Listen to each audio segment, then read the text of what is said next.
yani unajipa moyo. Basi nikapanda vizuri lakini sina amani throughout. Nafika nyumbani pale naona muziki, unaona.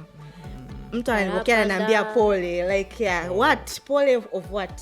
Nafika kule ndani unajua mama wakinyakiusa tena wamekaa chini. Baada ya kuniona mimi wanaanza kulia. Mimi nikaanza kulia. I'm like what's happening? Kapeleka hospitali, ilikuwa around Jumamosi anaumwa, Jumapili kapeleka hospitali, Jumatatu akahamishwa, akaambiwa anatakiwa kufanya operation. Kwenda kuangalia inside everything is dead. Nothing is mendable. Yani mapafu sini, everything is gone. Yeah. Then dada wa kazi ndo nikampigia, hey mbona nimepokea pole WhatsApp. Zake baba amekufa. Just like that. This girl did. That's like hata yani ni watu wachache sana kwamba utapewa favorism. Unajua uwezi. Yani uwezi. Yeah. I think on my side it when it happened like finally ni kwamba ndo I'm a full-time orphan when my dad passed. Full-time orphan. Like not part-time. So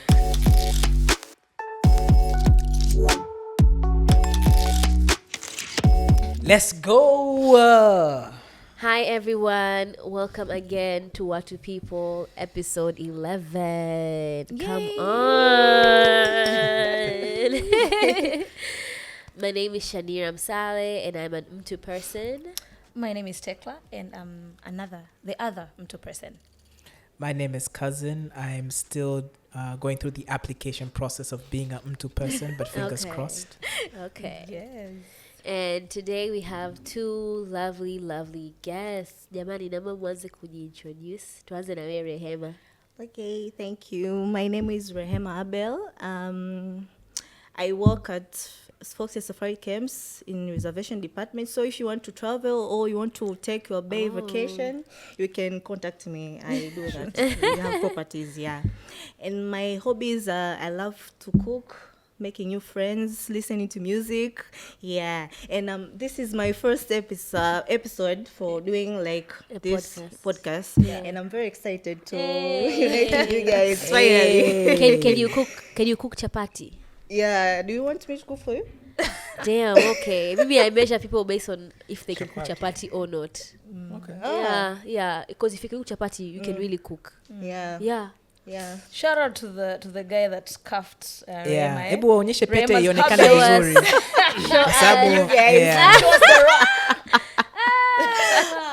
Yeah. Because I know they'll be in the comments like, oh, who's Rehema? Yeah, guys, I've tried. Yeah, she's been cuffed. Yeah. Yep.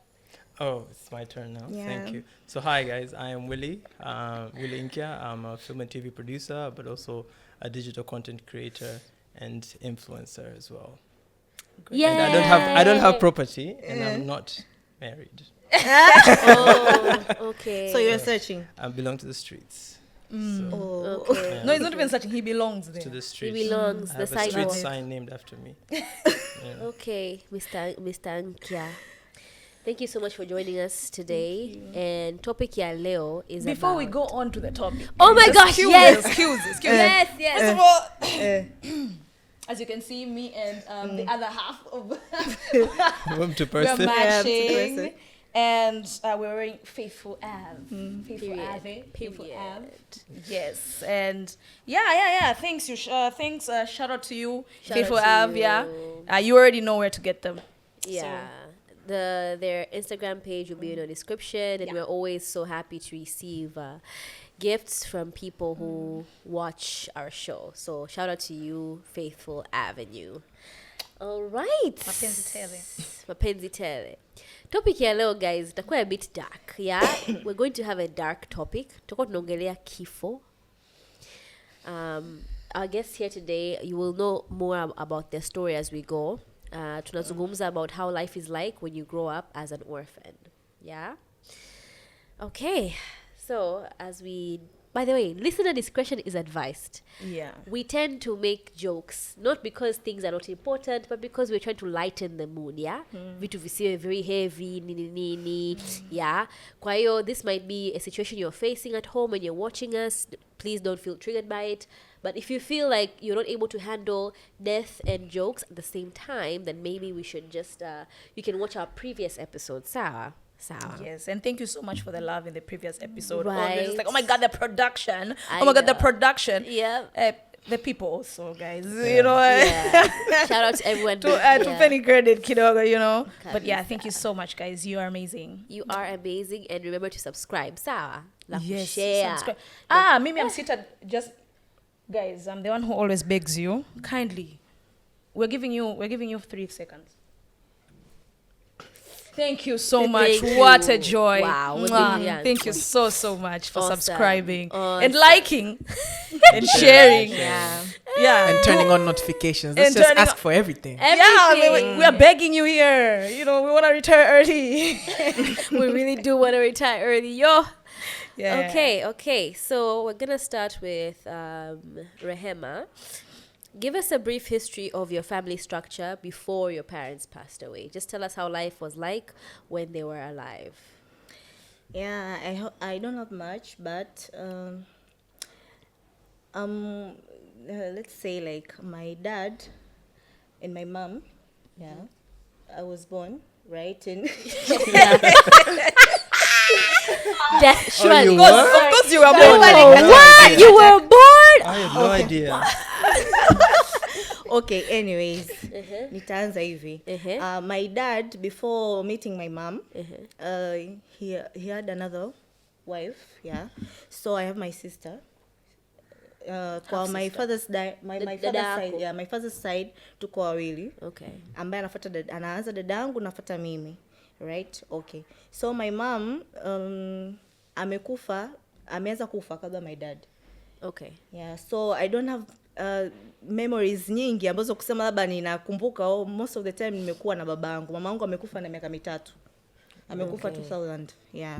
Okay. So my dad ame play huge part kunilea na wafanyakazi kwa sababu alikataa kabisa nisilelewe na mtu mwingine. Walitaka yani wanichukue my aunties lakini akasema no, I will take care of my daughter alone. Myself, yeah. While my sis yuko na mamake. Yeah. Quiet home, it was just you and your dad. Me and my dad na mfanyakazi. So I Okay. grew up na mimi baba yangu na mfanyakazi. That's why nakwambia hata kupika nilikuwa najifunza from scratch and I know. Napika na alikuwa anawaambia kabisa mfanyakazi. Yaani huyu nguo zangu yani ni attend mimi, huyu afanye mwenyewe. Usimfulie yani ajifunze. Okay. Kwa sababu kuna siku ambao mimi sitakuwepo hivyo. Kumbe maybe alikuwa ananiandaa, I don't know. Yeah, so amenilea. Ni kweli alikuwa ananipenda na nispoil anipa all the love, lakini ile tough love ilikuwepo kwamba Okay. you have to kujisumbukia maisha yako hivi, usiwe na tamaa, usitamani vitu hivyo. Kwa hiyo my dad ameplay huge part. Yaani kusema kweli nimeelewa na my dad throughout mpaka Okay. anakufa. Yeah. So you're a daddy's girl. Yes. Okay. And how old were you when he passed away? My dad passed away in 2011. Nilikuwa form 1. Form 1. Yeah. Ndo kwanza unaanza ni Yes, yani ndo secondary. nimeanza secondary. Okay. That's when he died. Okay, let's put a pause there and let's ask you, Willy. So tell us how life was like before your parents passed. So I'm from a family of 7 kids. Wow. Yeah, that's a lot of us. But different stages of my father's life, alikuwa napata different baby mamas. So Okay. my older sister, he got when he was in high school, I think secondary school, and then my other sister, and then comes to our mom, ambaye ndo was I think the last wife. So I personally lived with my mom till when I was 7 years old. That's when Ali fariki, and breast cancer. So after that, unfortunately at the time, Pia, she just had my younger sister. My younger sister was like 9 months. So at least I had experienced my mom kidogo. So I have memories about my younger sister. She only sees pictures, and they are copyright. Unajua ile mtu naacha copyright, so she looks exactly like my mom. Lakini, then so we lived with our dad. Sasa hapo tuka move to live with our dad, just like kama babake huyu. Okay, pause. I have a question hapo. At the time when your parents were both alive, were you living with, it was just you and your mom and your younger sister in one house and your dad was elsewhere? Or were you living all like mom, dad, and your 2 sisters? Like So how was it your was- living situation? So we, my mom was mostly based in Singida, Okay. because she was living there most of like business. She was a businesswoman. Okay. And then my dad was based in Kibondo or Kigoma. So most of the time would be between these houses. Like most of the time we were in Kibondo because that's where school was and everything. But Okay. at some point we moved to my mom wanted better school, but at the time Kibondo ilikuwa haina shule nzuri in terms of like the English medium schools. So our mom akasema we have to go to Moshi, so we moved to Moshi. So at the time si tuko boarding most of the time until she passed. So I did for the like 2 years nilikuwa mostly in boarding school, and then when she passed tukarudi wote Kibondo. Like Kibondo was where my dad was with some of my other sisters, and then we were mostly Singida Kibondo. Yani mlikuwa mna move between mama na kwa baba. Were they together at the time? Yes, they were together. They were together. And mom would come and long distance, and mom would come at some point, but majority of the time we're in Kibondo, but we're between these two towns. Okay. Sawa. And when did your father pass? My father passed in 2012. I was 17. So there's always a 7 at the end of in my age. So I was 17. Nilikuwa fresh tu nimeingia from 5. So I was a bit, so that's the time I passed. Okay, and your mom passed when you were 7 years old. What is your fondest memory of her? Like, I know you were young, but maybe you have one core memory. For some reason, the memory nakumbuka sana is kwamba nikimkuta akinywa bia, nitamwomba kidogo nionje, and she would always give me a taste, alafu anambia kapige mswaki babako asisikie. So for some reason, that's the only thing I remember the most. And pili, it's because we're traveling a lot between these two cities, sometimes tutapanda basi. So at the time, mabasi kipindi hicho wanaruhusu tu kusimama and everything. So because sisi were kids, me and my brother, sometimes tutabukia city yetu, lakini kuna watu watambia njoni wapakate. Sasa akienda labda akirudi akuta tumepakatwa, she flips kwa sababu she wants her kids to be comfortable. Hata sometimes akitukatia city mbili. So she was a very strict woman, mkali, especially when it comes to her babies. No bullshit. So that's I remember I came mkali like. What about you, Rehema? My fondest memory. Your fondest memory with your dad? With your mom? No, I don't remember because I was so young. I can't remember. I don't have any memories with my mom, but although nina picture ndo zipo na we look alike a lot, like carbon copy. And my mom is this she'll show me pictures image of myself, like ndo maana hata baba yangu alikuwa sijui labda ni depression pia kwa sababu the thought kama angekuwa ananiona sasa hivi sijui, yani I don't know. Sababu I look like my mom. Exactly like her. Okay. How did your parents pass away, Rehema? My mom was sick. I don't know. I just heard that she was sick and then she died. And my dad, kitu ambacho kinaniumiza zaidi kwa sababu alikufa the time mimi ambayo niko shule, ndo nimeenda shule. Boarding. Yes. I just natakiwa nyumbani. Naambiwa tu kwamba unatakiwa uende nyumbani, cheti chako cha kuzaliwa kimekosewa, whatever. Sasa I'm like, okay, kimekosewa. Kwa sasa natakiwa nifuatwe. Why are you telling me? Where is dad? Yes. Unaona akasema yeye yuko busy, kwa hiyo tumeambiwa tu chap upande basi uondoke, unaona. Sasa lakini moyoni usiku, yani I'm like there is something wrong. Yani nafsi inasema I don't know. Kwa kesho nikapanda basi vizuri, sister kanisinikiza sababu nilikuwa nasoma Kandoto Girls. Akanisinikiza, nikapanda basi. Na funny part, nikaambiwa kwamba ufikie kwa babako mkubwa, usiende nyumbani directly. Like why should I go to my uncle's place? Why we have our place? Lakini nikawaza kwa sababu babangu alikuwa anajenga, kwa tushahama. Probably sipajui kwa atakuja kunifuata kwa baba mkubwa, unajua yani unajipa moyo. Basi nikapanda vizuri, lakini sina amani throughout. Nafika nyumbani pale naona muziki, unaona. Mtu ananipokea ananiambia pole, like what? Pole of what? Nafika kule ndani unajua mama wakinyakiusa tena wamekaa chini. Baada ya kuniona mimi wanaanza kulia. Mimi nikaanza kulia. I'm like what's happening? Ndo anaambia jamani sijui, sasa sielewi, niko confused. I'm like what's going on guys? Yani ndo anaambiwa your dad amekufa amekufaje? Yani sijui. Unaona yani amepatwa na nini? Ndo dada yangu ananiambia hata hajaumwa kwa sababu my dad used to have ulcers. Alafu unajua anakaa mwenyewe kwao, alikuwa anakunywa pombe kali, unajua mtu akumattend, alafu ana hivyo hali, unajua mtu ukishakuwa na ulcers, alafu he was a smoker, unaona. Kwa hiyo sasa ni sijui, yani wanasema alianza tu kuumwa tumbo, baadaye kupelekwa hospitali, yani hata hajaumwa sana. Kapelekwa hospitali, ilikuwa around Jumamosi anaumwa, Jumapili kapelekwa hospitali, Jumatatu akahamishwa, akaambiwa anatakiwa afanye operation. Kwenda kuangalia inside, everything is dead, nothing is mendable. Yani si mapafu, si ini, everything is gone. Kwa hiyo akasema yani mtu tunamrudisha tu, lakini he won't make There's, it. there's nothing we Yeah, can lakini do. yeye anasema he was spirited kwa sababu my dad was a doctor, medical doctor. Kwa hiyo he was like, mimi nitatoka, I'll ace this, yani unajua yani hivyo. Yeah. Na alituulizia kwa madai yake. Kwa hiyo hivyo baada nini kwa akafia ICU. Yani watu wanaambiwa kwamba he died, wanashangaa huyu ni doctor ametoa tent Ijumaa, unatuambiaje he's dead on Tuesday, yani amekufa Jumanne. Kwa hiyo yeah, it was like that. Wow. Nikaambiwa babako hajaumwa hata. Okay. Things escalated quick. Yeah. Any quickly. Yeah. And what about? Imagine. It's crazy. What about you, Willy? How my dad died? Yeah. Alikuwa na shida mapafu. He was asthmatic, lakini we thought an issue imeisha. Same as me, I also have asthma, but it doesn't attack me in ears. Lakini for some reason, alianza kupata hizo attacks. Sasa, again, at the time, we anaishi nyumbani na my younger sister and dada kazi, kwa all of us are like in school. So alianza kupata hizo issue, then aka hospitalized.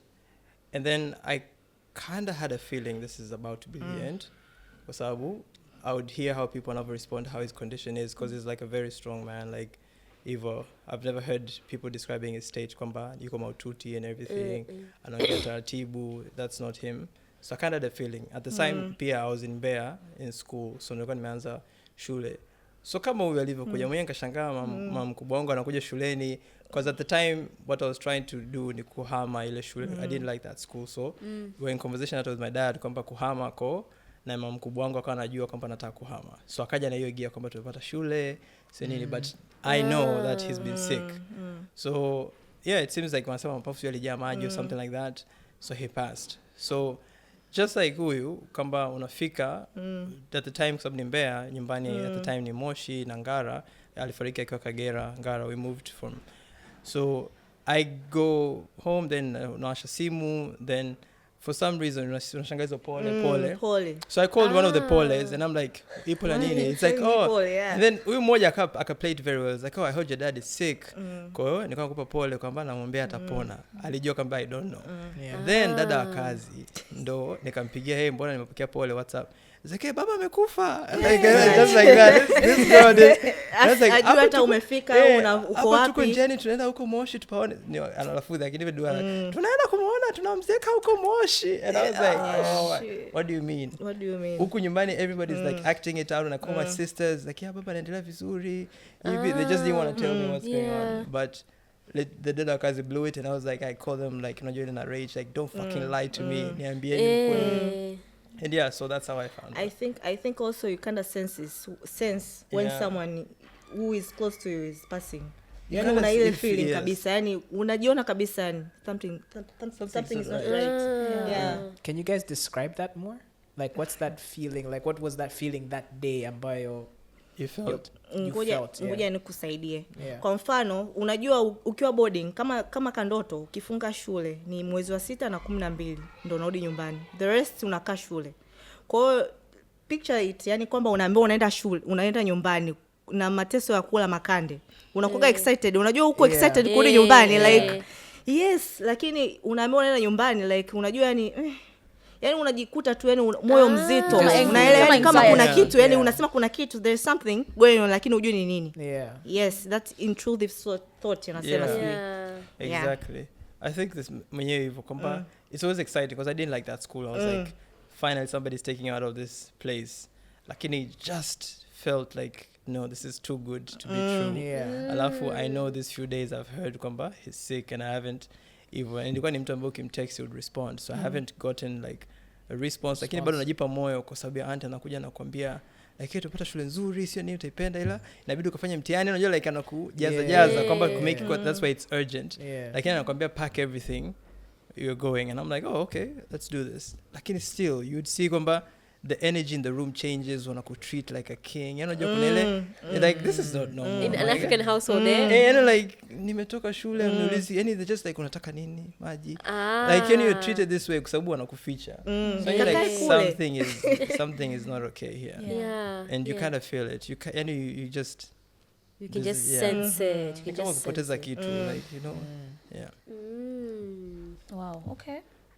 And life, like, okay, so give us okay, now that we have established how it happened, what happened? Like, how did your life change now? Okay, now that your dad has passed, Rehema, and you too, Willy, what happens next? was there like a visible, okay, obviously there was a visible pengo, lakini how did that play out? Like, what happened? Did you guys stop going to the schools you went to? Did you start all of a sudden eating makande? Like, what happened, you know? Yeah, you wanna go first? Okay, sawa. Yeah, for me it was very hard kwanza, yani jamani guys. Sikini tuko wengine kwa sababu first of all, yani nilikuwa nasoma kule, right? Kwa hiyo nikaa tena sitaki kwenda shule. Nikasema sitaki kwa sababu I was far, ningeweza hata kumwaga babangu. Yani nikaa na feli, yani nikaa nalia kila siku. Nakumbuka I had a friend akaniita siku akaniambia, Rehema, twende kwa sababu shuleni kuna sehemu kama kuna uwanja. Akaniambia just scream your anger, everything unachojisikia, let it out. Kwa hiyo nikakaa pale, yani nilikuwa nalia kila siku, yani unajua like nasema why, yani unajua what happened, yani mimi nitazaje kuishi na mtu mwingine. So mimi babangu nishamzoea, unaniambiaje like na hama sasa hivi naenda kukaa si una uncle whatsoever, yani how. Kwa hiyo mwisho wa siku nikaa nataka kuhamishwa. Nikasema mimi I don't want to go to this school anymore, like I don't want. Kwa akasema kwa kuwa your dad alishalipia ada mpaka mwezi wa 6 itakuwa ni wastage, kwa hiyo vumilia tu mpaka mwezi wa 6 then tutakuhamisha. Unaona, lakini academically nilikuwa na fail, yani I wasn't okay. Basi nikahamishwa shule nyingine ambao my aunt alikuwa ni headmistress, ilikuwa ni inaitwa Lord Baden-Powell. Kama mnaifahamu. Yeah. Nikasoma pale, nilihamia niko form 1 kwa nikaendelea pale second term vizuri. Nikajiga tena kuhama form 3, nikaa nasoma hii inaitwa Ifata, the near school ambayo alihamishiwa tena, maana aunti yangu ni mlokole. Kwa hiyo akaambiwa ni pochi yangu, wherever you go let's go, yani hivyo siwezi kukuacha huko. Kwa hivyo kwa nimekuwa nikilelewa na my uncle, babangu mkubwa, upande wa baba yake my dad. Yes, nikaa na my cousins, yeah, but the life I don't know man, like sijui nisemeje. Yani unajua uwezo ukapata mapenzi kama from your parents. Unajua kuna vitu tekla wewe unaweza kumwambia mamako.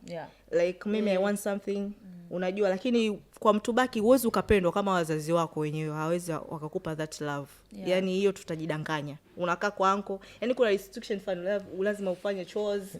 Yani unajua you have to be there. Kuna mashaka, yani unajua. Kama ushazoea pocket money fulani, unajua mtu anakuambia hamna hela, sasa utafanya, hamna kitu utafanya. Unaona, hamna kitu utafanya. Unaona, na bad part ni kwamba yani my dad passed, hatukuweza kupata chochote, unajua, kwa sababu sisi wote ni we are all women. Kwa hiyo yani mambo ya mirathi sijui whatever hamna. Yani ilishia juu. Unaelewa, yani hivyo. Kwa hiyo it's been hectic. Yani I'm glad I'm over it. I have a question about that, Rehema, and maybe you can also changia that feeling. Sababu unaishi kwa uncle, let's say, kwa ndugu. Do you feel like you have to work really hard to justify? Of course. Yes. Of course. Unakana mzigo. Yes. Of course. Like it had to personally. Na kuna vitu unaona wenzako wanafanyiwa kama nguo za sikukuu. Unajua mimi ni desk minder. Yani uzuri ni kwamba yani sikuwa najali kwa sababu nilikuwa najua someday nitatoka. Yani nitatoka in this place, I will have my life. Yani nilikuwa tu nataka nimalize shule, nifanye mambo yangu, nipate kazi, niondoke, kwa sababu it was, yani unajua una mtu ananunuliwa kitu, you don't get, you huta question mtu kwa sababu why should I buy? Yani wewe ni outcast, unajua, yani why unajua, yani ni watu wachache sana kwamba utapewa favorism, unajua, uwezi, yani uwezi. Yeah. I think on my side it when it happened labda finally yani kwamba ndo I'm a full-time orphan when my dad passed. Full-time orphan? Like not part-time. So it happened, mimi nashukuru Mungu, my dad kind of like alikuwa anatujenga ku understand kwamba there will be a day I won't be around, kwa sababu kwanza alikuwa ni mtu kusafiri, so we're used to seeing him but also not seeing him pia all the time. So lakini mtu ambaye alikuwa anatufundisha sana kujitegemea, like be independent, but also he made sure we know kwamba he's setting up like a plan after he's gone. So all his assets na kila kitu, he even had his will written. Oh, so that's nice. Very nice. So he had everything na alikuwa ameshatupa access, so we knew when this happens tunajua kabisa what he owns and everything, na alisema kabisa, and he made sure hata wadogo zake wanajua kwamba when he's gone he wants ABCD to be done. So kama he had 7 kids ambao 5 sisters and 2 boys ambao ndo mimi na my brother, na alisema kabisa tutaki even wa kike deserve to get. Wapate kitu. Like, Wow, make progressive. That's decisions. very So- nice. So with that we were like, I would say haikusumbua Yeah, financially. hata ndugu. Ni kwamba tu Yeah. labda the house we used to live in tulihama, then the home house, nobody was living there anymore, so tukabidi to decide as a family to rent it out. So tukaanza kuishi kwa ndugu, and because our family was like very close, which I'm truly grateful, tukagawanywa. So mimi nikapewa kwa this uncle, my sister kaenda kwa huyu uncle. So that was the only part I didn't like, kwa sababu kama tulitenganishwa. But we would still like communicate, and they would still support. Like, and I'm glad most of like financial and everything, it was still from our dad's like investment in our pockets and SSF and everything. And our uncles were making sure kwamba tunajua hizo vitu na tunazisupervise. So That's very nice. so at least that I would say, of course kuna ile kustruggle, like unajua sio kila kitu Kitenda utapata, smooth, but there was ups and downs, but I'm truly grateful kwamba we were able, our dad was able to set up. Pili, I have older sisters. My older sister, I think there's a 25-year gap, so she's like very mature, and she made sure kwamba everything wadogo zake inaenda sawa. Yeah. Our viewers, wale ambao wanatusikiliza na wanatuangalia, you are a parent, please do the needful. Yeah. One day you're going to leave, and more likely you're going to leave before your kids. Yeah. So yeah, Hii ni kitu cha be muhimu. like Willy's dad. Yes. Yeah. Shout out to him Yeah. because by the way, That was a very smart move. Yeah.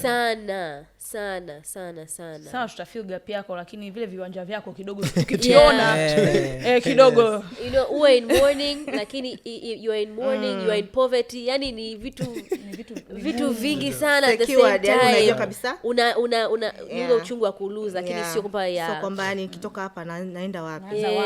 Ndio. I mean, I've always been wondering, how is the conversation like? Kwamba ataishi na mimi, yani how does that conversation start?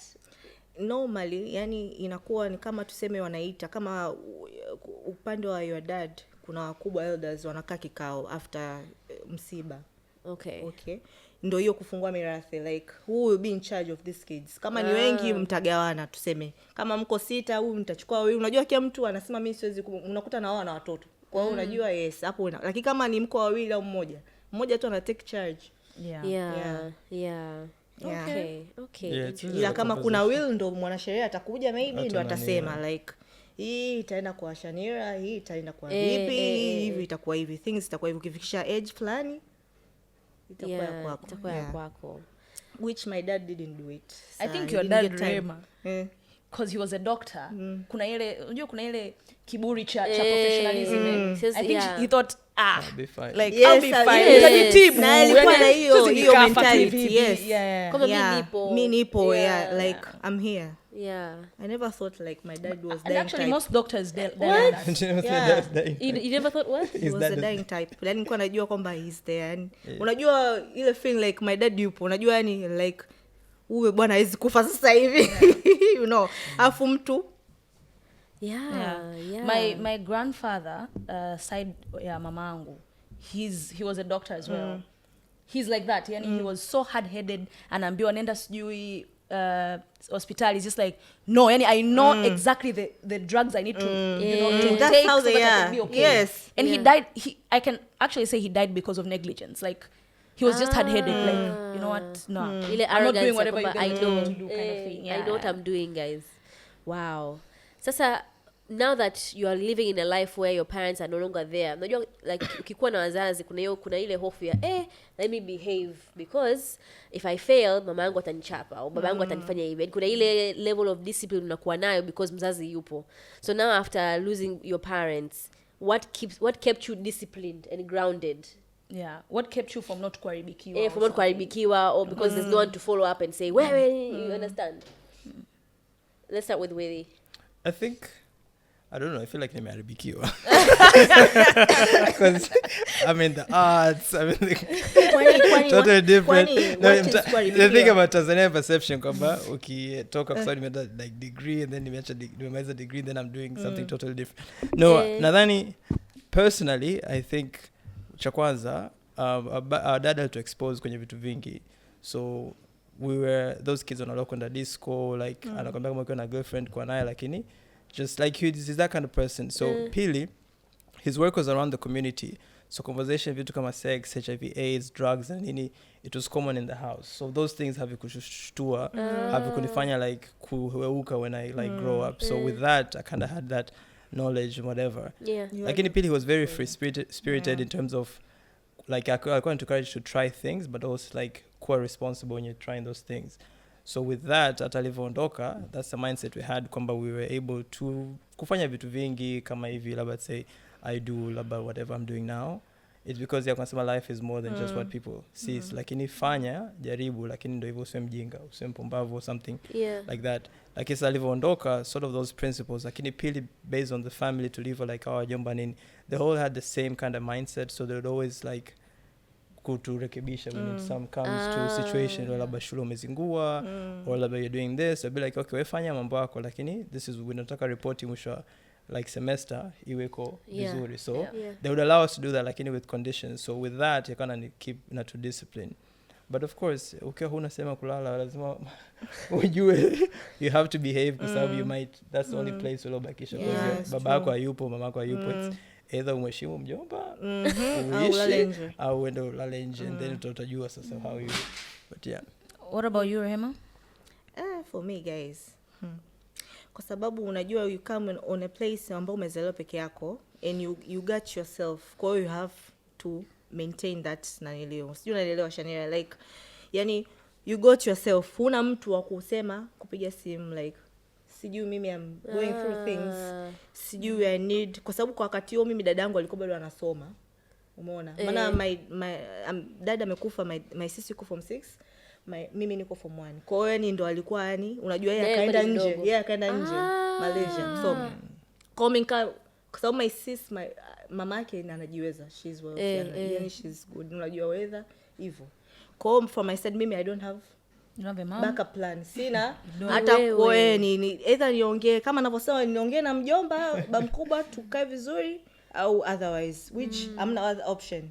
Although I'm thankful nilikuwa na wajomba zangu wananipenda upande wa my mom, yani hivyo support, hata alikuwa anataka kunichukua, although mimi nilikataa kwa sababu mjomba wangu mmoja ni Muislamu, yani ni swala 5. Kwa hiyo anataka ile yani niolewe, nitafute mume wa Kiislamu niolewe, unajua yani niende Pemba huko, unajua yani nikasema no, you know what, hapana, this is not my path. Kusema kwa unajua ndoa za utotoni and everything, no, I don't want that.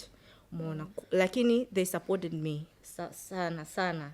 Yani kama nisipokuepo kwa baba mkubwa, basi nitaenda kwa mjomba wangu, kwa sababu mostly I take time, nilikuwa naondoka sasa kukaa pale same environment. Kwa hiyo nitapiga simu, nitahama, nitaenda kwa shangazi, nitaenda kwa nani, kwa hiyo nilikuwa naenda. Me, I think this is a personal question. Do you think, not personal, like a question because I know you. Do you think, because I know Rehema is a very kept to herself kind of person, like I could go through something mpaka akwambie, yani it's sijui umefikia wapi. Do you think that period of your life is what has informed you right now, the way you are right now? Yes. Kwa sababu niwaambieni kitu, nobody gives a shit, nobody cares. Unaweza kumwambia mtu okay sijala, so what? I have a lot I'm going through too. Yani usijitilishe huruma, yani hivyo hamna kutia huruma, yani yatima sijui kwamba mimi ni yatima, una play your card. Nobody cares. Yani nobody cares. Okay, wazazi wako wamekufa, sorry, sawa. Ndio maana kama hujanijua mimi, I don't like talking about my family or lifestyle. Yani kwamba mimi sina wazazi unless nikwambie, au I want you to know it. Like sitoka niseme mimi sina wazazi, sijui nini. Kwa sababu sitaki watu wanione huruma. I don't want that. Kitu na care. I don't care. Yani ukishamwambia mtu hivyo, basi pole. Unajua sasa no, okay, sasa mimi sitaki kuwa hivyo. I don't want it. Hiyo kitu na care sana, to be honest. Kwa hiyo no, it just ila poleni sana. Mimi Tekla na Shania tuna wazazi wote wawili wapo hai, kwa hiyo poleni sana. Asante sana. Asante. But ila hicho kitu nimekiona sana haswa kwa Willy, yani hupendi yani mpaka Willy uje useme I'm an orphan, yani umemjua miaka 5, asema oh by the way you know, mtu anashanga oh my god pole, afu you normally say please don't feel sorry for me. Hata Rehema nimeona una hicho kitu. Where is that coming from? Because a person kwenye the other side, mimi we genuinely do feel like, damn, that must be very difficult. But what about kwa nini hampendi hicho kitu? Hebu tuelimishe, like, why is that so, why does it bother you so much? Anza Willy. It comes from a point kwamba, first of all, it's something you hear a lot, and people, and you don't know, like, okay, after this, what do you mean? Alafu pili, whenever they say that, it's kwamba wanakushusha, wanaona kama like hujiwezi, like when you come to the kwamba like you're disadvantaged, like, oh my god, special you're like needs. any special needs, and kwamba, but technically I'm like, it's an experience nimepitia, but I'm still a human being. So it feels like unanishusha na kwa kama kamtufani ambako kana tembea hapa mjini tu akajisha chote, so that kinda inakuwa kunaeleka kama mtu anakuonea huruma. So the point is, I don't need huruma. Let's talk about business. Tumalize biashara. Staki tuzungumze kwa sababu utaweza ku make it life easy kama unataka ni rules. It's just like, and I'm like, no. Kwa sababu hata nikikwambia sina wazazi hawezi kurudi, so So okay. Do you feel like ukisema hicho kitu mtu anakufanya box your entire personality into you are an orphan, you're not Willy, you're not an influencer, you're not an orphan, a traveler, you are an orphan, like you are helpless, you're small. Exactly. And there's this other stupid comment I get, mbona furaha sana? And I'm like, damn, yatima inabidi wao. Yani I'm like, kwa yatima tunatakiwa tu na huzuni tu kila saa. Ndio tuko. Sasa kama tunaona mtu hawezi kuja kama ni yatima akiangalia sio content zako. I'm like, so how do orphans? So sometimes I even tell people I'm the happiest orphan in the world, but why would you use that reference kwamba yatima, kwamba lazima na huzuni, sina wazazi? I'm like, ni ruma and all this. So because I think it's a fate that every one of us are going to sooner or later. Yani ni hiyo kitu basi tu ukishakuwa mtu mzima kidogo, wewe so orphan. Do you get unaitwa orphan bado? Ukiwa una miaka 40 ukafiwa na wazazi wote, unakuwa bado orphan. Unakuwa tu umefiwa, una wazazi. Mimi naona kama orphan ni watoto wadogo, yani watoto ni yatima, naona ukishakuwa mtu mzima nimefiwa. Wewe umefiwa. Yeah, kuna hiyo kitu pia. I think hiyo mentality inatokana na things like, guys, tuombe wajane, tuombe yatima, walemavu. Yani mmewekwa kwenye category fulani ya watu. Au ukimkosea mtu tuseme labda umeniprovoke. Teka kwamba unajua yatima yule, unajua machozi yake yanataka karibu, yani wewe ni yatima unajua. Kwa hiyo wewe unajisikiaje mtu akikwambia hivyo? It feels like, so who do you think I'm and nothing? I'm not gonna lie, if I was seeing a girl and then she told me she's an orphan, hata siwezi kumpiga character development. Uwezi kumwacha, ushapigwa character development na Mungu, after na mimi nikupige character development plus. Hapana. Okay. But we like character development, guys. Like, that's a different character development. So umpe character development, she might like it because she feels normal. And kwa sababu we like that experience to feel normal again. Sema uzuri pia ni kwamba Mungu ameomba kusahau. So you forget sometimes, yani paka uje ukumbuke kumbe sina wazazi. Oh my god. Okay. Unaishi kama kawaida tu, au sio? Yani mpaka uje ukumbuke unakuta ile wave labda you are down on something, ndio unasema oh my god, I wish my parents were here. Kuna these moments ambazo you see example you achieve something, kuna hivi visiting day hivi watu wanakuja graduation, so like those type of moments ambazo you feel that void, like after some time you get used to it. It's just life. Speaking of that feeling of those moments ambazo zinakukumbusha, what are the moments in your past, or just in general in life, that make you feel ile absence ya wazazi than other moments? Like, what are those moments where you're like, ish, I wish dad was here, I wish mom was here? Rehema start. Yani nazo nyingi. Yani unajua ukiwa msichana, bwana hata mwanaume utapambana. Ukiwa msichana you need financial support, unahitaji support. Unajua kuna mtu unajua, yani kuna zile moments ambazo utatamani, unajua kama ukiwa una shida, let's say labda shule, labda mnaenda trip, kama wazazi wako wangekuepo unadhani ingekuwa ni shida? Sio shida, wangepay. Lakini mjomba anamwambiaje kama unaenda trip, yani tunaenda Selu, how does that concern me? Na kufanya unafukuzwa shule, hapana. Okay, sio muhimu kwako, umeona? Kwa hiyo kuna moments unaweza ukauma, sababu babangu alikuwa doctor, unasema hapa sasa hivi ningeshasema kidogo, ningeshapewa dawa or something. So my dad used to spoil me a lot, na sijai kumiss birthday hata siku moja. he used to do all the birthdays, and since he was alive hasahau. Unaona? Kwa hiyo inafika hata kwenye birthday sometimes nasema yani my dad angekuwepo sasa hata nisingekuwa na sweat about it. Yani nawaza najua tayari nina keki, I have new clothes, hivyo alikuwa anani treat, yani anani hivyo. Yeah. What about when you were getting married, like how did you feel that gap kwenye hiyo process ya ndoa? Maana ndoa inashirikisha familia nini? How was that? It was very hard because unajua kila mtu ana ndoto. Ukiolewa babako walk down the aisle, ucheze first dance, hivyo kuna financial stuff, send off, kuna vitu utavitaka. Kwa hiyo inabidi ukae within budget to cope na hicho kilichopo. Kwa sababu wewe uweze kumwambia tuseme narudi hapa pale, uweze kumwambia anko wako wataka gauni ya 300,000. Huna tena audacity. Lakini your dad, kwa sababu ni my dad, utafanya, utanifanyia na you can do it. Unajua kuna limits. Hivyo mtu akumwambia hata siku family hivyo kuja gatherings, kutembea, your spouse waka-click, unajua yani hivyo. Zile moments like wana share, wanaongea. Kwa hiyo you are like, okay, sawa. It's not of everything happens for a reason. Unajua we don't know, but ni Mungu ndo ametaka hiyo. Sorry, I wasn't there kwenye kanisani. Who walked you down the aisle? No one. I just talked to myself. For real? Yeah. Wow. Yeah, I talked to myself. Okay. Yeah. What about you, Willy? What are the moments where you feel... Tumeona blaza.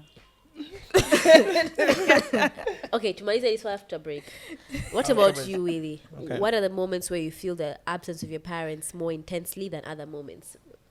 I think it's just those mama made it moments. Ambazo, currently I'm doing something totally different from what people have been doing in my family. So the fact I'm in the creative industry and then I achieve these things, and you'd wish to go back home or receive that call on Pigia, like especially Baba, because people say I resemble my dad in character and everything. So I'd wish to call him.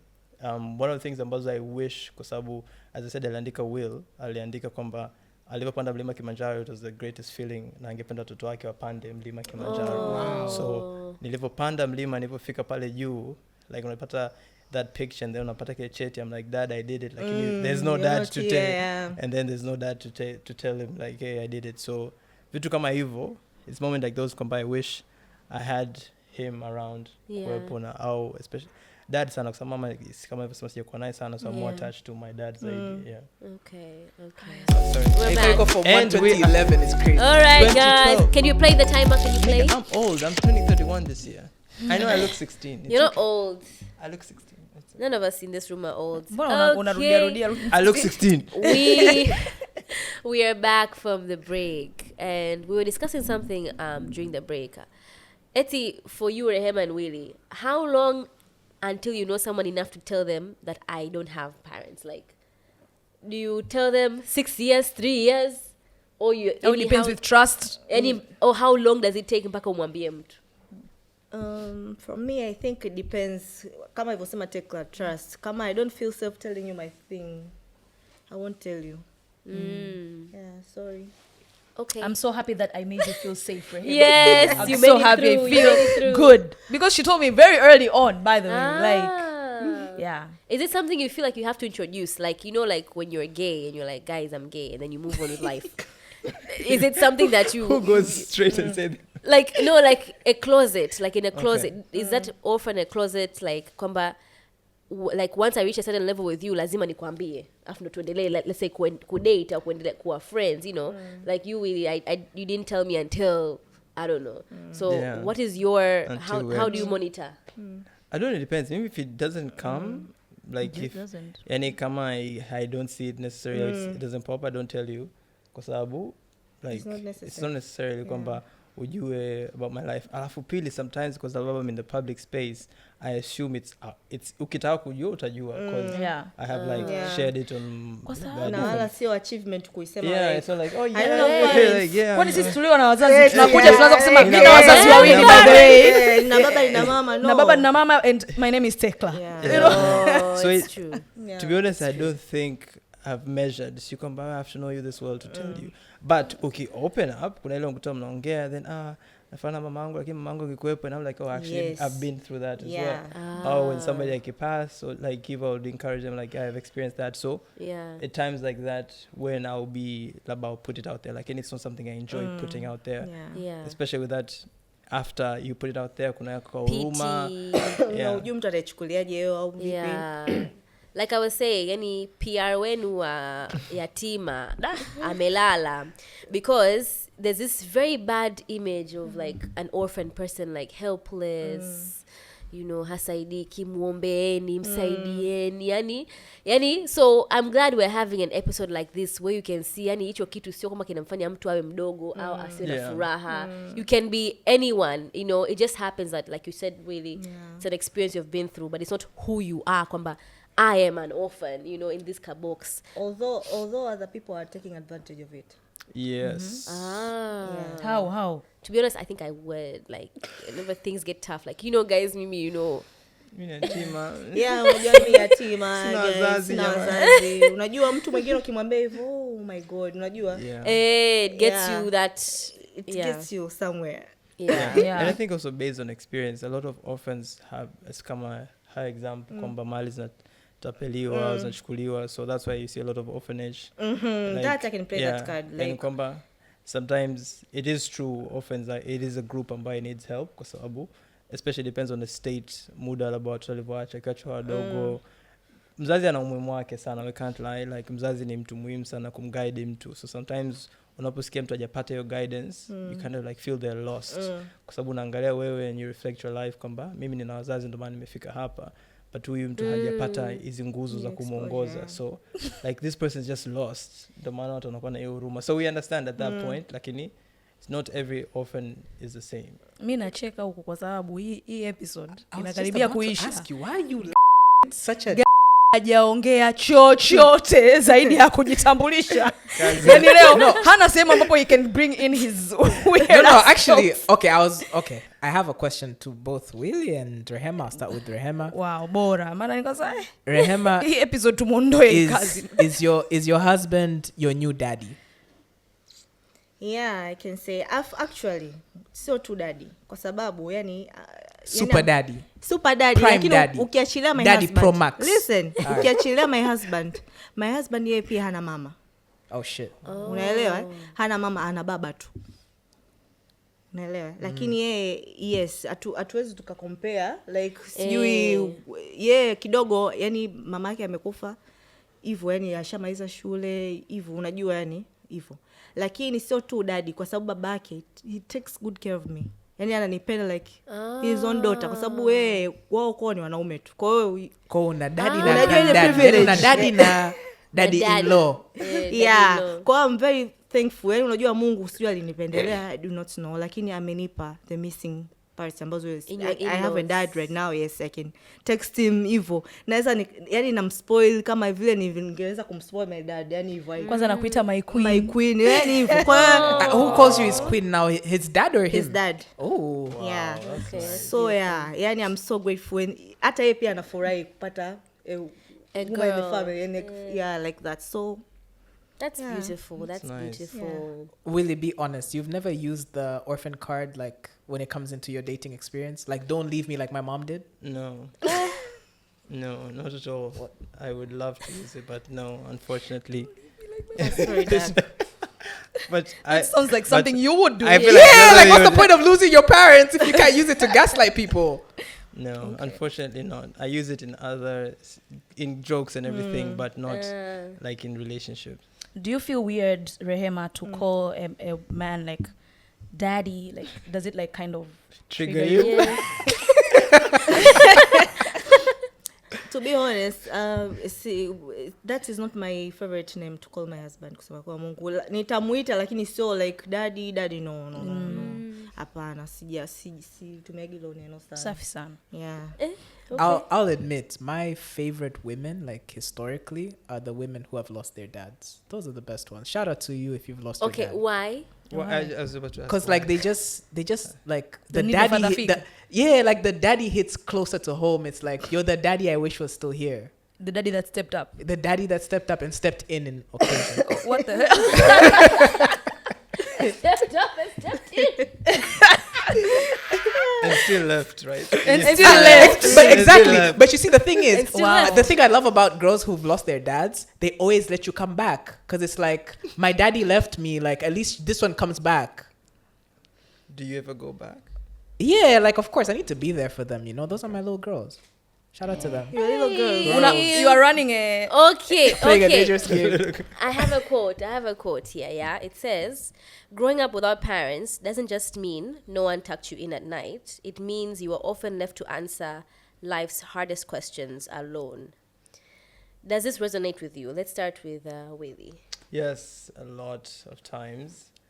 All the decisions in career-wise, I've done them myself, selecting college, why I'm going to that college. All I do is just report.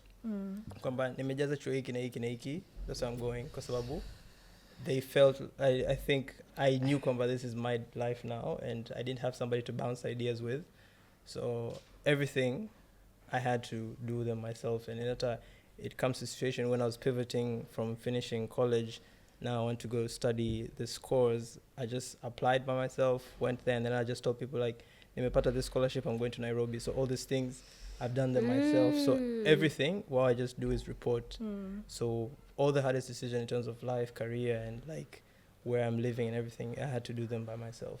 You're like your own cheerleader. You're your Yes. own board. You're your own. Yeah. Yani Exactly. ni wewe. Yeah, the only person I'd say I would bounce it off is my younger sister, and but at least she would. But at times when she's in school, like all these times I'm doing all these other things like choosing college and you go boarding school, so I'd have to make the decision myself. On your own. Yeah. Samani, it's too hot. I am so sorry. Is it because of me? Iache kwenye Definitely. BTS, you're behind the scene, you're inawekwa hiyo. It's definitely just you. Eh, stop, bro. It was Rehema's turn. Okay, good. Yeah, yani kama alivyosema Willy, yani kuna some milestones utafikia, yani you have to make decisions on your own. Kwa sababu mwisho wa siku you got you. Kwa hiyo sasa ni wewe mwenyewe sasa kujishape kwamba unajua dunia jinsi ilivyo, kwa sababu utakutana na watu tofauti tofauti, watakushauri vitu, experience tofauti tofauti. Kwa hiyo yeah, just mtegemee Mungu, muombe Mungu, yani Mungu ndo you'll get, kwa sababu mwisho wa siku it's you. Uwezi ukapiga simu kusema mimi sijui unafanyaje au unasafiri naenda kazi. Hata mimi kazi nimetafuta mwenyewe throughout, sijasaidiwa na mtu. Yani hivyo Ni wewe, yani ni mimi. Ni wewe. Yes. Kwa hiyo yeah, amesema Okay. yote Willy. Hapo on the Mungu part. Yeah, I 'cause wanted to ask. I can't lie, after losing my parents, kidogo ni kwa distance kidogo na mambo Mungu kwa sababu it didn't make sense. Kwa sababu na ile feel like why would you take this person and you're there?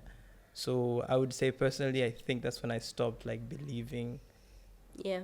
sana and relying on God for my life decisions. So unfortunately, I wasn't the person who would pray about things. I would just do things and hope they would become. But yeah, so I wanted to your side kama ndo baada ya kupoteza wazazi ndo ulimkimbilia Mungu au ndo what's the siwezi kusema nitamkimbilia Mungu kwa sababu Mungu ndo comfort. Kwa hiyo yeah, yani mwisho wa siku yani unaweza kukaa siku hauna hela or whatever. Hivyo yani we just hope for the best kwa sababu mwisho wa siku Mungu ndo final say whatsoever. Na Mungu hawi questioned kwa nini umechukua wazazi, kwa sababu what you can do yani ni hivyo imeshatokea. Unatakiwa tu ukubaliane na hali, useme hata sasa wewe ni Mungu and then you move on. Yeah. Kwa hiyo God play part kubwa kusema kweli in my life kwa sababu bila Mungu sidhani. Do you think continue. Yeah, nisingepata hata huyu mwanaume ambaye nimempata sasa hivi. Yeah, I think Tatu kwa habi wake. I have a question on the Mungu part. Now we are drifting to a whole religious thing. Yeah. Do you really believe from the bottom of your heart that this wasn't just how your life was supposed to go, that God alinterfere na aka change the direction of how it went? It should have gone. Anaanza Willy au wewe mwenye Mungu? Yes, mimi kusema kuwa Mungu ni Mungu kwa sababu kuna situations Tekla I can't discuss them, lakini nimepitia vitu vingi sana. yani that's how who I am. I'm not proud of myself, lakini namshukuru Mungu nilipitia hivyo vitu. Unaelewa, nilipitia hivyo vitu, lakini bila Mungu, kusema kwa Mungu nisingetoboa up to this day. Shout out to Sarji. Yep. Na nilikuwa naamini kwamba hii ni temporary, so ni permanent. So unasema temporary. Ni temporary tu. Sio Ni situation, Mungu atanikutanisha, nitapata kazi, anikutanisha na watu sahihi, nitaenda out there au hivyo, au nitakutana na watu tofauti, atanitoa. Kama Mungu ameniweka hapa, basi huyo Mungu atanitoa, atanipeleka sehemu nyingine, atanikutanisha na watu kwa sababu if you would ask me this time, yani sijui kama hata ukiniambia kwamba I will be married, sijui. I don't know. Yani ukiniambia, yani back then uniambia kwamba Rehema you will be married. So kweli. Speaking of your marriage, unajua a lot of us tukianza mahusiano tunaangalia wazazi wetu, right? Tunaiga mifano yao, like okay, baba would buy flowers. As a man, maybe I should also buy my woman flowers, or as a woman I should expect flowers because I saw my dad ABC. Asa because you lost your parents early, yani how do you see, yani who do you mirror? Dira yako ya mahusiano ni template yako imetokana na nini, imetoka wapi, and how do you see you not having parents, not just kustangaza, but how do you feel like it's affecting your relationships, if it is affecting your romantic relationships? Okay, from my side, as I said, mimi kusema kwa Mungu, nashukuru Mungu since my dad alikuwa hai, yani sina daddy issues, yani nimepata mapenzi yote. I want something, kila shule, kila muhula na new uniforms. Nilikuwa nasomeshwa international school. Paka baadaye walimu influence tu akamwambia mtoto ataharibika, si whatever, muhamishe huko, mtoe basi la njano. Si unajua ndugu, wivu whatsoever. Mlete huku kuone, kaenda kwenye dumu la fagio, lakini nilikuwa na vitabu vyote. Wengine wanasoma, wanatumia vitabu vya shule, mimi nilikuwa na vitabu vyote. Yani kuanzia hisabati, si whatever. Birthdays, sijui viatu vya shule. I got my menses, my dad used to buy pads for me. Actually wanted to ask you that question. So I remember that day ananiambia, nimemwambia dad nimeona hichi kitu, akanambia nenda kwa shangazi yako. That's what he told me. Lakini paka kuna hadi chupi, my dad used to buy panties for me. Si unaelewa? Kwa hiyo yani I never lacked. Yani all the treatment, yani I was treated right. Yani kusema kwa Mungu, all the love I got. No maana mpaka kesho my dad ananiuma sana. If you ask about my mom, sijui chochote sababu sina memories. Like my dad yani inanitrigger mpaka kesho. So do you feel like wewe sasa ulimwemulate nani kama uhusiano yako? Nili? Her dad. Who did you emulate? My dad. Yes, because your dad's love for you. Yes. Okay. That's why hata on a dating, yani hivyo kwamba mwanaume you should, unajua yani step up. Like kama my dad used to do this, yani unashindwa nini? And shout out to the husband. Shout out to her bae. Yes. You're doing the thing. You are. What about you, Willy? Like, how was the absence of, your family, your brother, your father and mother? How did that affect how you date and how you love specifically? I don't really know, to be honest. I'd just say growing up with, I'd say, a single dad, I see him living the life, just taking care of us. I didn't really know of his romantic side as much because, one, I don't recall seeing him kissing my mom or anything. Kwa sababu, in an African home, even as parents who are alive, they don't kiss. Yes, that's not even. So, to be honest, I and again, Mom, I'm freaking 7 years old, so I'm still young. So I don't. So all my life, I've seen him single, like living his life, traveling the world, just telling us, "Oh, Mr. Huku." Just maybe that's why Nazura, I'm single. So I don't know. Maybe because of I see this man living the best life, no women attached. Just maybe that's why. Like, I think with this digital age, I would say he's not maybe the factor that I'm not in a relationship. I think there's so many factors. I would say when you watch films and everything, there's a lot of people you mirror and time. So true. I wouldn't give Kwamba my parent is the reason that I'm like this, like absence of them. There's just so many influence. Because of my dad. There's so many influence of why Labda I'm like this right now. Okay.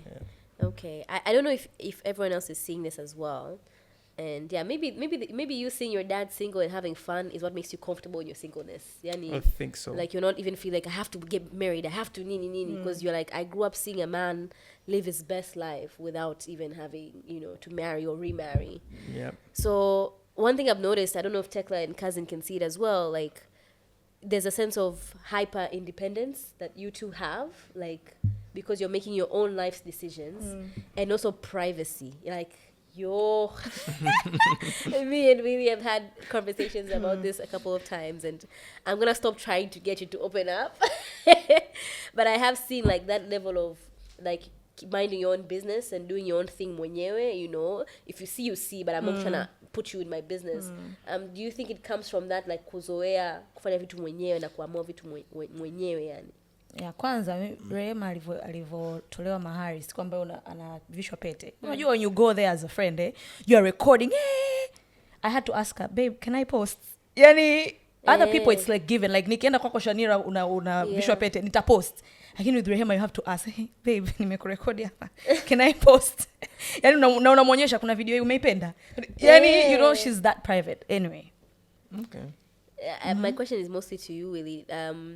That level of privacy, did you get it from, you know, doing your life alone for so long, or what?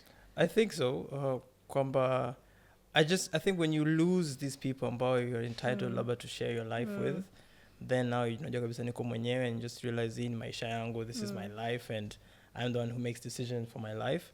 So I think that's the reason. And again, the reason why maybe I would say I would always keep it private, it's one, I'm a very public person. And because I'm in the public space, there's things I do not like disclosing because they might affect maybe career-wise or whatever. So I'm usually guarded in terms of what I put out there. Like at the same time, I would say, based on my experience, there are things ambazo open up in a mess up relationship, watu wanaanza kuonea huruma, and wanaanza kuonea shida, alafu mtu anataka kusaidia wakati wewe unataka. There's the thrill of kutafuta kitu kwa nguvu na kukipata zaidi ya kupewa tu. So sometimes I enjoy that, being independent na kufanya vitu vyangu. Alafu it allows me to move faster, I think. Kwa sababu nishazoea kutokuwa na hizi stages of approval. I'm used to just going straight. Like, what do you think? Yeah, I don't have those so that allows me to, let's say, be super independent, and because I'm used to making my moves silent, that's why nafanya vitu nakuwa private, because I'm just used at people seeing the end results and not knowing the process most of the time. Yeah. And for both of you, like, what do you envy about people who grew up with both parents? Yani, what are the things you think we take for granted that for you were like, if I had that, you know, like, what do you think we have that you're like, you know?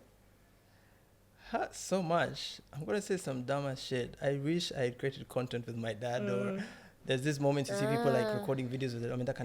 Like you'd see like these moments, family moments where, especially now with the whole TikTok and everything, you would see people having fun with their parents on our tania, on our fundisha slang words. Exactly. I would wish those moments are fun, because I feel like my dad would have killed it.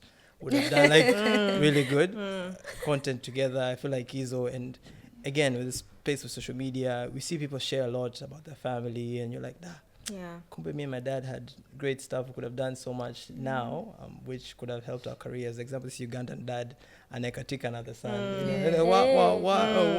My dad was that kind of person. He would dance together, dance floor. I think that's why I gained this. So there's so many things ambazo hizo. But again, there's just things ambazo you guys, I think, take. Unajua kuna mtu nikisikia amegombana na mzazi wake, I don't know, you bora afe tu, unajua like you're dead to me, you know this, you're like, do you know how that feels? Kwa sababu you would sometimes unatamani hata nipate mzazi babangu anifokee. You just need that experience. So when you see people and are like, you're dead to me, I don't talk to my dad anymore, nilimwambia sitaki kwenda college akanichagulia, and then now I don't talk to him anymore, so amelazimisha. Again, there are people with their parents, so there are some parents who are just assholes. That's like I would wish people would understand, but sometimes this person, you would miss this voice, you'd miss his stress, you'd miss his like heka za na mzazi. True. Rehema? Yani Willy amemaliza yote kusema kwa Mungu yani.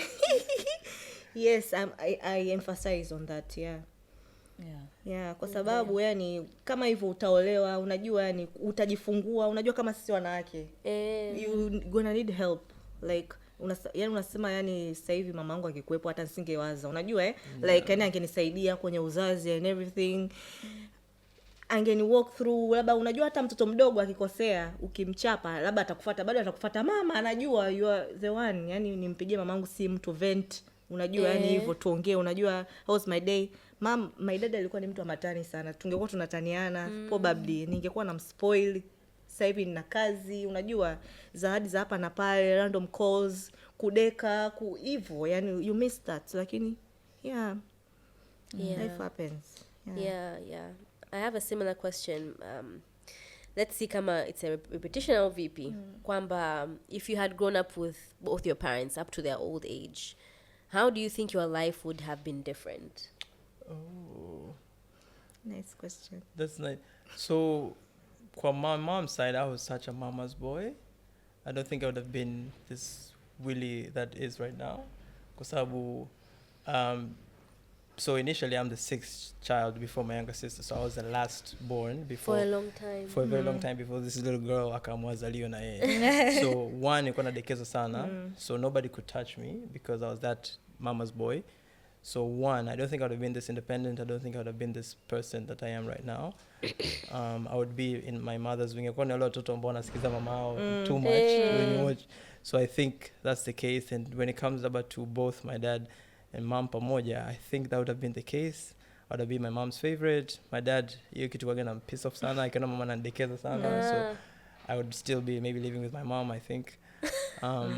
Yeah, because I was that kid. And hata transitioning from now mom is dead kuwa chini ya baba would fight a lot because I was that kid. Nimezoea kuwa the last born, nimezoea kuwa self-centered. But now yeye attention yote amempa my younger sister. That's the princess of the house. She runs the show, Mimi.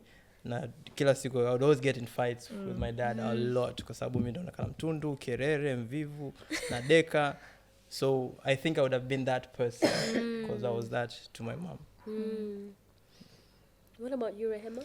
My dad was strict. I think mpaka sasa hivi ningekuwa nasomeshwa haba PhD kwa sababu na hata nisingekuwa nimeolewa mpaka sasa hivi. Asingekubali kwa sababu my dad was usome kile kitu kipo.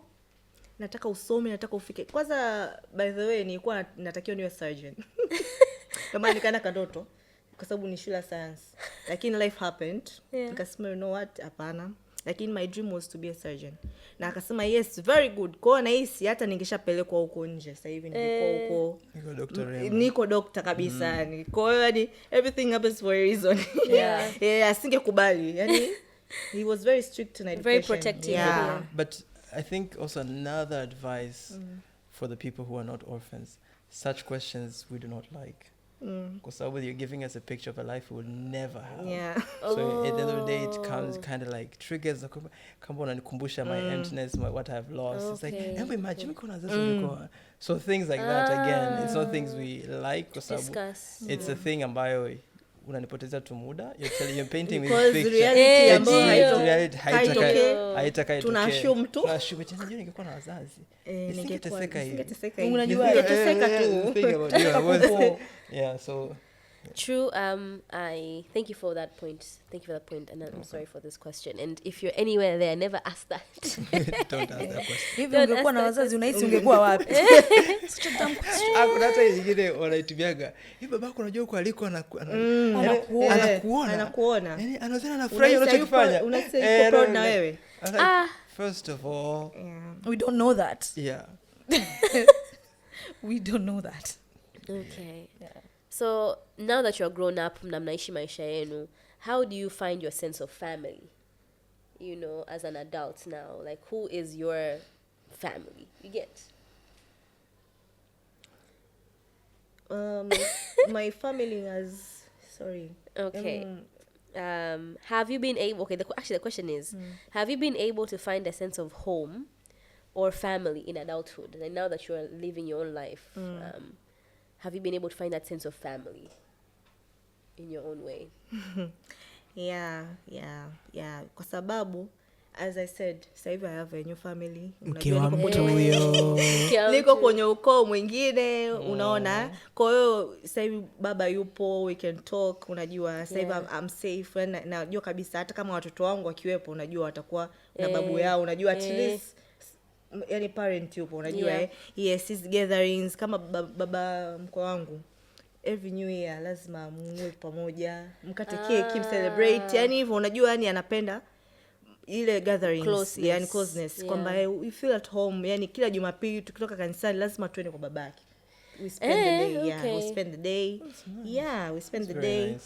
Yes, mwisho wa siku baadaye tunarudi nyumbani hivyo. Kwa hiyo yani I'm in a better place right now, like that's God nice. was preparing. So that's your family. That's my family. Yes. Okay. So happy for you. Willy, itabidi sijui uoe. I think so. Na uoe mtu wenye wazazi. Lakini mtu ambaye anakupenda, so tu wazazi wawili. It doesn't matter. Yani uoe sehemu ambayo unajua you feel safe, watakupenda, watakuaccept as you are. Unajua wako ni nani? Wako ni mtihani kweli. No lies. Unajua enough they judge sometimes. Yani unajua hivyo kwa nini ana wazazi, unajua like unajua another dumb question. You are cursed or whatever, sio nini, wazazi wako wamekufa mdogo. Ukiwa huo mke ambaye ana wazazi, unajua watoto watakupokonya baadaye, unajua yani hivyo anaona kama mtoto ndugu zake. Kwa hiyo wako people are bears. Yes, true. Yeah. And you, have you found your sense of family, Willy, now? I don't know, to be honest. I feel like the family ambayo niko nayo, my siblings we've always been that family. Of course now wameolewa wengine, so they all have their families like Rehema, so they're more focused there.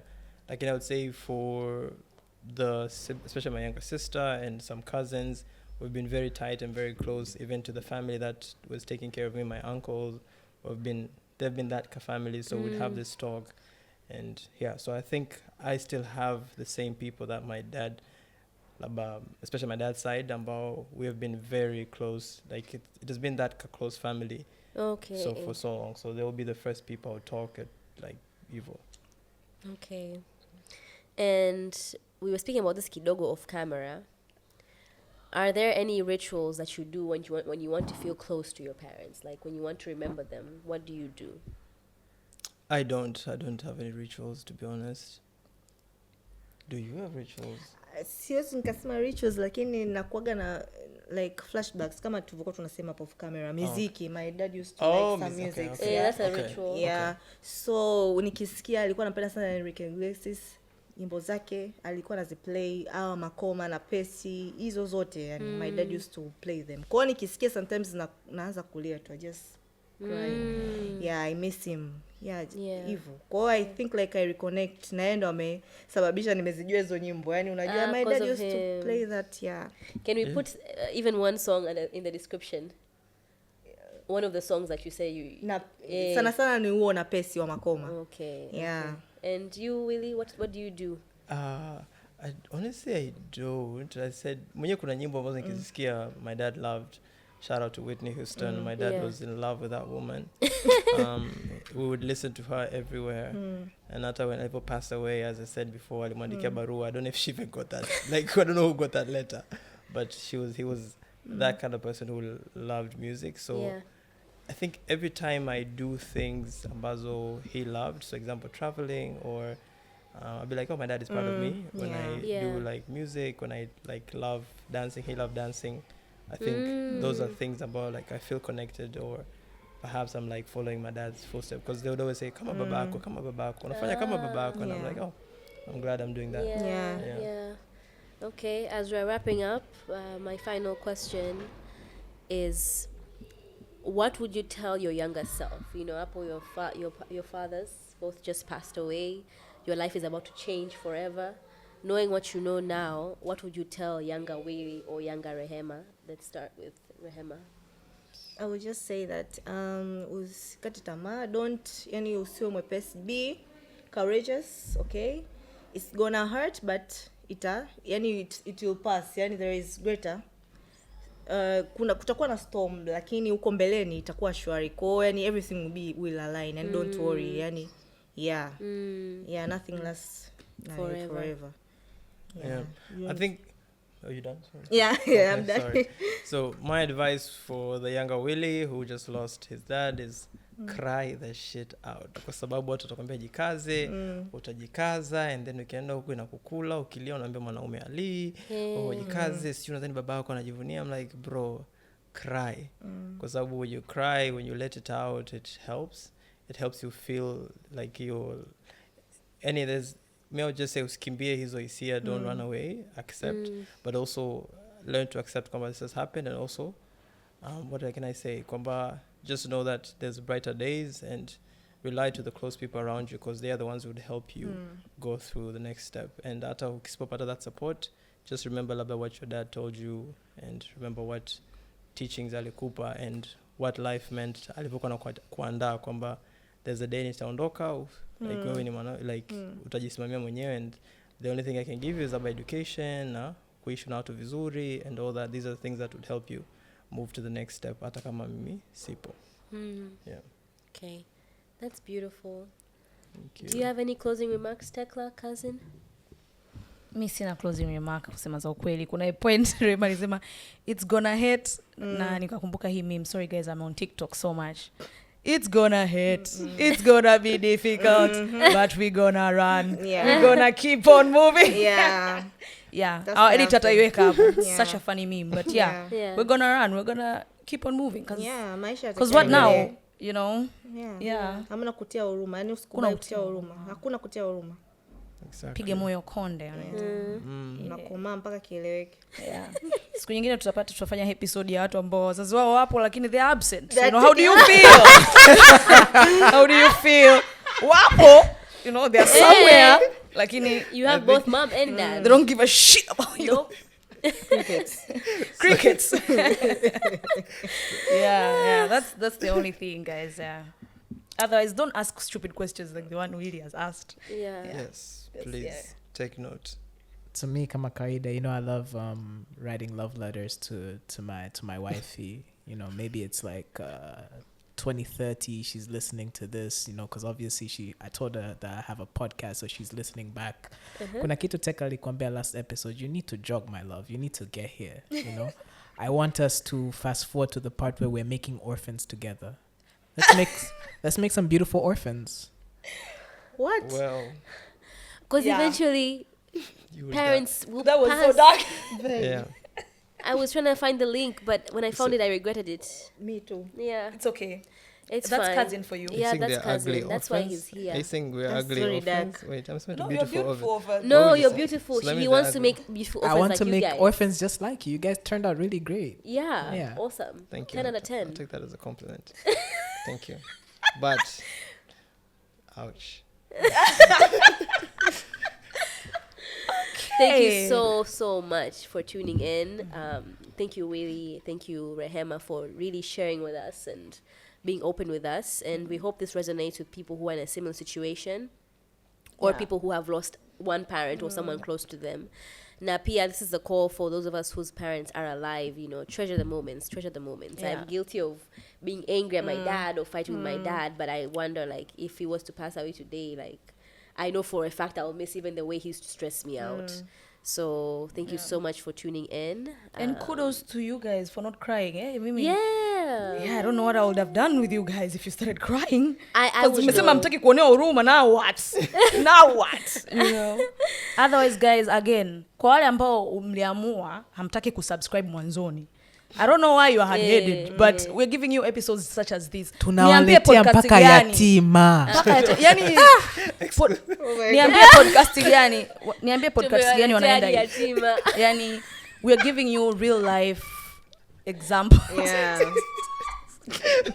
Okay guys, subscribe Okay, here. thank you so much. That's the energy we like, actually. You guys want to plug your socials?